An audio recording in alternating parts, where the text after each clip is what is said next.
Dearest love, he was so drunk, standing on his feet was a problem, and it was when he was struggling to get to his house that he nearly fell and ended up holding to the lady's dress and nearly undressed her as he was falling. The lady just held her dress up and gave the guy a heavy slap that should have knocked senses into his head. He had ended up sitting on the ground, and he looked up at the woman that was insulting him and his state, and he managed to get up and said if she does not shut up, he would beat her well, and he can even kill her with one blow. The woman told him to try and see if he would not go to the grave first. This drunkard rushed at the woman, and many had gathered to watch the scene.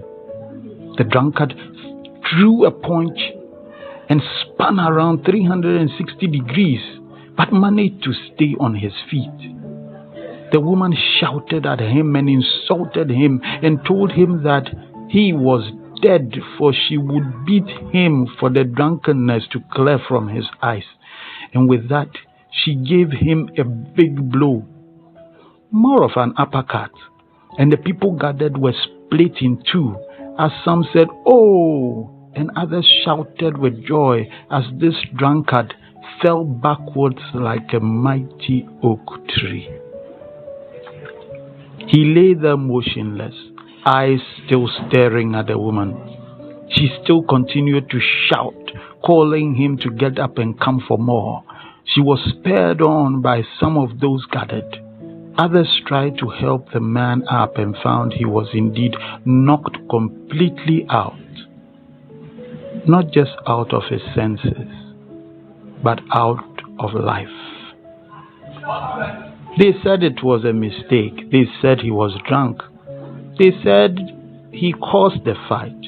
They said many things, but the long and short of it was he was dead, and she had hit him. And he had died not from the drink, but from a blow to the head. And now, the man who everyone said was useless was gone. But the woman that before was seen as sane and good had become a murderer because she had acted just like a fool, fighting a man she knew very well was drunk and not in his right senses. She is still in jail, and her story is still circulating.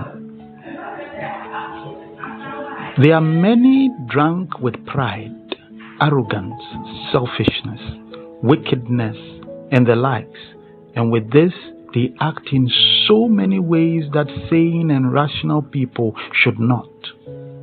The unfortunate thing is this: many who were to be sane turn now to fight these people who in every way are sick and drunk.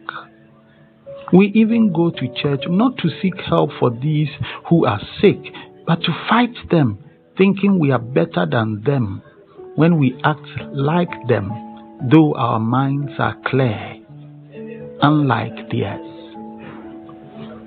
We should never forget this. Let no one deceive you, my children. Whoever does what is right is righteous, just as Christ is righteous. Whoever continues to sin belongs to the devil, because the devil has sinned from the very beginning. The Son of God appeared for this very reason, to destroy what the devil had done. Those who are children of God do not continue to sin, for God's very nature is in them. And because God is their Father, they cannot continue to sin. Here is the clear difference between God's children and the devil's children.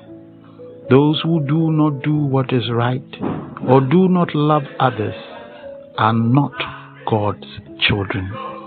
1 John chapter 3, verse 7 to 10. Stay blessed, trust and obey, for there is no other way. Okay.